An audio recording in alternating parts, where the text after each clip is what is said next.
안녕하세요. DK 메디컬 시스템과 함께하는 날씨와 건강입니다. 생각보다 많은 여성들이 가지고 있지만 초기에는 뚜렷한 증상이 나타나지 않아서 자칫 치료 시기를 놓치게 되는 질환이 있습니다.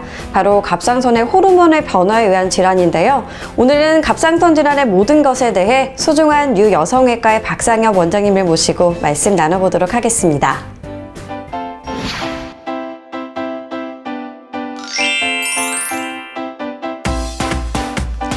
주변을 둘러보면 갑자기 살이 찌거나 극심한 피로를 호소하는 분들이 있습니다. 이럴 때는 갑상선에 문제가 있는 건 아니냐라는 말이 많이 듣는데 갑상선이 우리 몸에서 어떤 역할을 하게 되나요?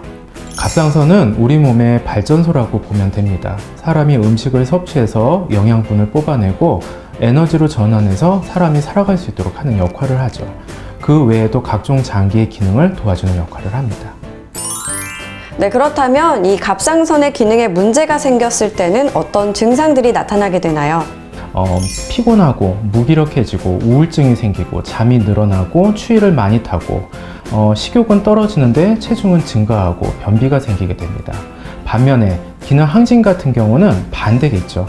발전소가 과도하게 일을 하는 현상이 되는데 식욕은 느는데 체중은 떨어지고 불면증이 생기고 심장이 빨리 뛰고 더위를 타게 됩니다. 네, 증상들이 생활하는데 큰 불편을 주는 것들이어서 재빠른 치료가 필요할 것 같은데요. 또 치료 이후에는 어떻게 관리를 해야 하는지 말씀 부탁드리겠습니다. 갑상선 기능 저하나 항진은 대부분 약으로 조절이 가능합니다. 기능 저하 같은 경우는 신지로이드나 신지록신 같은 부족한 그 갑상선 호르몬을 이렇게 보충하는 역할을 하면 되는 거고요. 기능 항진 같은 경우는 안티로이드나 메티마졸 같은 약을 써가지고 과도한 항진을 억제를 하게 됩니다. 하지만 이런 약으로 조절을 하게 되더라도 과도한 스트레스나 피로, 과로를 겪게 되면은 갑상선 기능이 확 나빠지기 때문에 이는 반드시 피해야 됩니다. 네, 호르몬제가 아니라도 음식만으로도 치료가 가능하다고 들었는데요. 이게 맞는 말인지 궁금해요. 갑상선 호르몬의 원료 물질인 요오드는 김, 파래, 미역, 다시마 같은 해조류에 많이 들어 있습니다. 기능 저하 같은 경우는 어차피 발전소가 제대로 일을 못하는 상황이기 때문에 이런 원료 물질이 많이 들어가도 어차피 효과가 없습니다.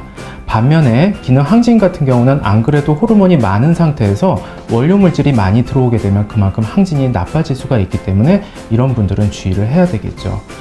이런 그 해조류를 많이 먹는다고 해서 갑상선 기능을 좋아지게 한다는 것은 사실은 속설이고요. 제일 중요한 것은 균형 잡힌 식습관과 생활 습관을 유지하는 것이 중요합니다.